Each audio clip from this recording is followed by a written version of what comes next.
এই জল দিয়ে সিগারেট নেভাতে দেখেছো, কিন্তু কখনো জল দিয়ে সিগারেট কি জ্বালাতে দেখেছো? চলো আজকে তোমাদেরকে আমি জল দিয়ে সিগারেট জ্বালিয়ে দেখাবো।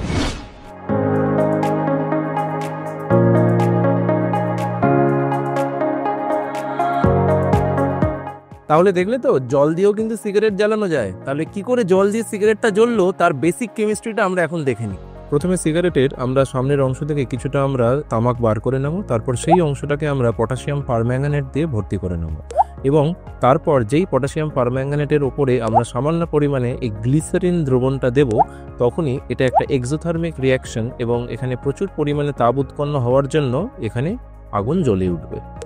এখানে আমরা অ্যাকচুয়ালি জল ব্যবহার করিনি, জলের পরিবর্তে কিন্তু আমরা ব্যবহার করেছিলাম গ্লিসারিন, যেটা দেখতে জলের মতোই কিন্তু অ্যাকচুয়ালি এটা গ্লিসারিন। हीरोगिरी ये पीने में नहीं है।